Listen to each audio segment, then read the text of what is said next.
Hey guys, it's the end of day 4 and today we are level 35. We unlock Hell difficulty in Threshold, and as you can see we actually managed to beat Hell difficulty both for Terrormaton and Doky Doi. In this video will show you the team I used, and I will leave you I will put the run in the background, and then I'm gonna give you some comment about the team, how it works and stuff like that, so you can see and get a general idea. And also at 35 it's when you unlock the first mythic rarity, or red rarity if you want, shell mode, where you can actually farm them, and this one is Nikonana. And I say that at level 35 is pretty much when you start to reach the end game, and so we reached end game pretty much in 4 days. And of course you don't have to do that, it's just to show you, I just want to show people how far you can get if you do almost everything correctly. I probably did still some mistake, but overall I'm very satisfied of the progress and I think I did pretty good. And from here on the things will be more automated, so I think I will have to spend less time playing the game and just put everything in like automatic run, because from now on it's just farming module to get the correct one for your character and the build that you want. And then once your character are built, you can start to farm the shell more consistently, and once the shell are built you just go back to module, and just like now is a loop. It's pretty much a grinding loop where you try to find everything that you need and build the character the way you want. And so we are going to watch the video now of the run for both Terrormaton and Doky Doi, and I will give you my comment about it, and see you there. So this is gonna be the first run, and this Terrormaton in L difficulty 1. As you can see from my level, I did it just straight up as soon as I reached level 35. And let's see, this is already a recorded video, so I'm just gonna stop when I need it so I can give you comment and stuff like that. Let's start with the team. The team is still Lian, DPS, Dyna, debuff, so that the DPS can deal more damage. Valerian and Freya are both my healer and buffer, plus Freya is to speed up the progress. Like, you need to do, as I mentioned before in the video of day 1, you just want to do it as fast as possible so that the boss doesn't become too strong and doesn't kill your character, because if one of them dies, things start to fall apart. And then we have Lily, because I got very lucky and I found Lily, and pretty much the job of Lily is to keep things going so fast, because she's also very good to control the speed of the game, and also to make the DPS as strong as possible with her supporting skill. And that's it really for the team. Of course, this is just based on what I found in this beta. When I play official, I will make another video with the team that I make in the official, because most likely it's gonna be different. For example, I might not find Freya or Lily, and so things could be done in another way. This is not like the only team you can do to beat L on day 4. There are as many team as people, because in this game you can make a lot of very good team with not even very rare character, so with SR for example. And so we will see in the official how it goes, but for now this is what I have. And so I think, okay, Valerian skill 3 is maxed, Dyna skill 3 is almost maxed, then we have Freya skill 3 is almost maxed, I think it's level 4 out of 5. Lilia didn't touch the skill, and Lian skill 3 is like 2 out of 5, 3 out of 5, I don't remember. So, as you can see, Valerian is buffing everyone, and also Freya. The boss is not doing that much damage, and this is when Lily starts to reset the cooldown of Lian. And so far, Lian is built for crit damage and crit rate, so I think now on the module I also put 1% attack bonus, but yeah, usually the build you go for DPS on the module is percentage of attack, crit rate and crit damage. I think she's around 50% crit rate here. And all the shell are maxed out except Valerian and Dyna, I think. Everybody else has fully ascended shell and decent bonus, I would say. Everything is also with module plus 15, by the way. So as you can see, it was fairly easy run, I would say. It's 2 star out of 3, so not 3, but I'm not gonna complain. The team have very good synergy. And if you don't have Lily, which most likely a lot of people will not, you can use a Chiaki, for example.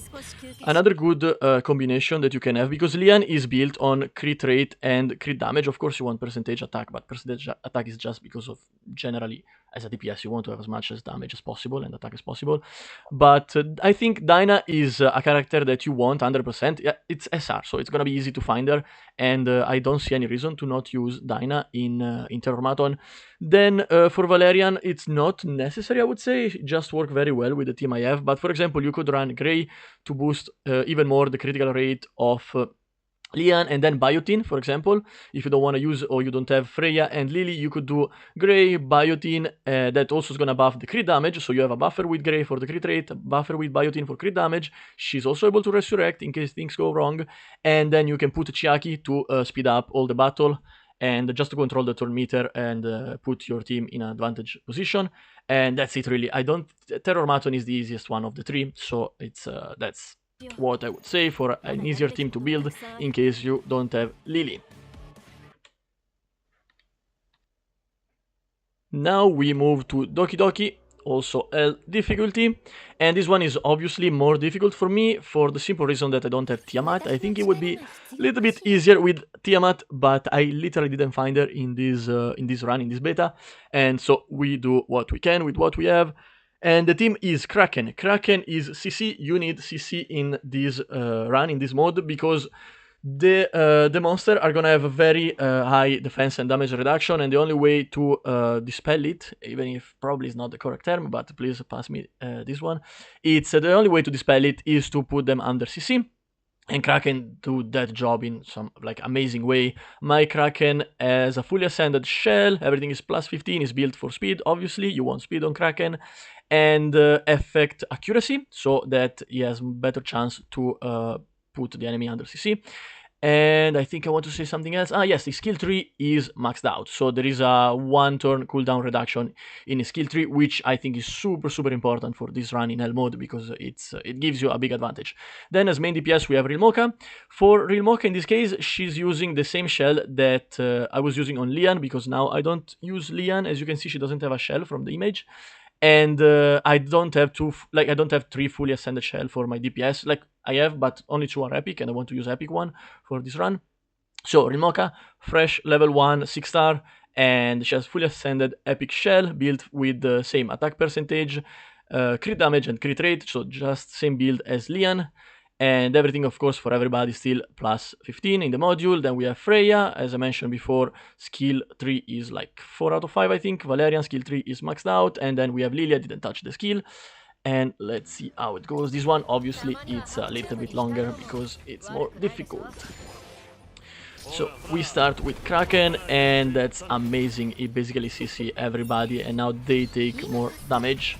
And also you want him to be built on speed, because Lily is gonna buff the speed of Real Mocha, so if Kraken doesn't have enough speed, she's gonna go before Kraken, and that's a problem, because you need to CC them, the enemy, before Real Mocha use the ulti, to get more damage, as much damage as possible, I would say.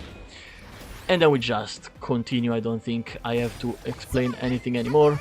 Real Mocha skill is amazing, because when she gets the kill, then it's basically the damage increase on every other target. So it's very good. It has a it's very easy to control the cooldown of that skill between the passive of the skill itself and also Lily in this case. So the first stage goes kind of fast, I would say, but the second one it goes a little bit longer. And now I will just stop yapping. You can just see by yourself how it goes the second round. Okay, I think I will keep yapping. This was also very good. Like, also on the second stage, he managed to CC everybody. And also, he managed to do it super fast, because again, the skill cooldown reduction on skill 3, because it's maxed out, so it was very good.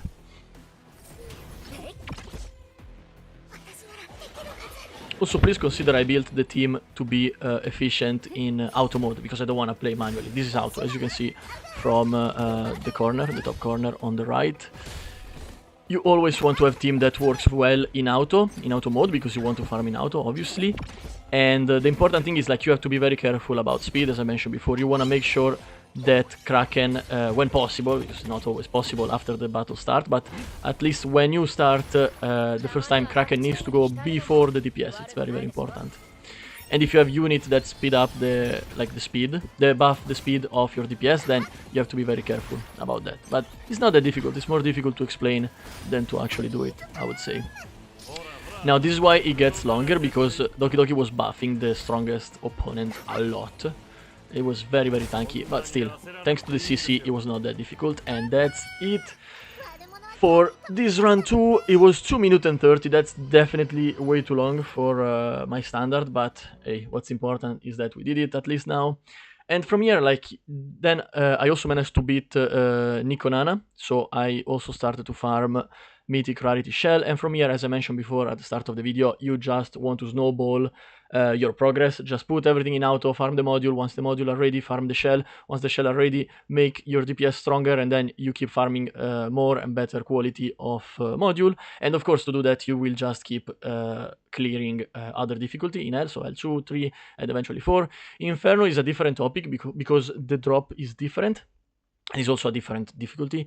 I'm not sure if we're going to talk about that in this final beta, but worst case scenario, if I don't want to do it or I don't have time to do it in this beta, we're going to talk about it in the official anyway, so don't worry too much about it. And this is me from the future, because when I was editing the video, I realized I didn't talk about the team composition and like alternative if you don't have the character that I'm using.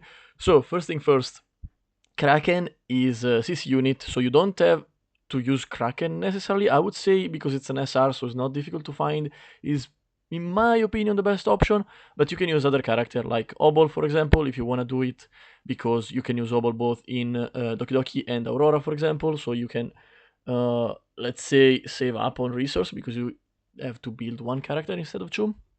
And another alternative is Kazuyo de Riviere, I think is the full name, which is the version of Kazuyo that can put the enemy to sleep with their skill 3. I don't really like that kind of CC because, yes, on one side it amplifies the damage that the enemy is gonna take from the DPS, but at the same time in auto is kind of difficult to manage, because if someone else hit the target when they're asleep, they're gonna wake up, and this doesn't happen if they're stunned or frozen. So I would say you can use Kazuyo if you like her and you wanna go for faster clearing, but in my opinion for auto, Kraken or Obol are just better. And for real Mocha, you can use any green DPS or also blue one. I would say the blue one is not the best idea ever. Maybe Rosa is quite strong, so if you build her correctly with a lot of crit rate and damage, she can probably do a very good job here. Otherwise, the safest option is Tiamat. I think most of the people will get Tiamat from the selector banner, and here for Doky Doki, Tiamat is 100% the safest bet. It's the taunt is gonna work on the enemies as a CC, and also the transformation when she goes into dragon form, it does a ridiculous amount of damage, so that's obviously gonna work very, very well. And then instead of Freya Valerian, especially if you use Tiamat, I would say Sanya. It's a very good choice as a healer to pair up with Tiamat. They have very good synergy. You can also use character like Grey. Grey, even if his type is like the red one, so it doesn't work well here for the damage. You don't really care about the damage from Grey anyway. And it's gonna have very good synergy with any DPS in general, but very, very good if you wanna put Rosa, for example, as DPS. And then instead of Lily, you can use, as always, Chiaki. And the luckiest people can use Doky Doki, of course, but not many will have Doky Doki. And so yeah, I would say the easy bet is gonna be Chiaki again, because she does a very similar job to Freya, Lily, or Doky Doki when it comes to turn meter control and speeding up everything, like the turn of your character. And that's it for the tips about it in the official anyway, so don't worry too much about it. And thank you for watching this video. If it was useful, remember to like the video and subscribe to the channel. I'm very grateful I reached finally 600, so we're getting closer to 1000 sub. So thank you again, and see you in the next one. Have a great day. Bye bye.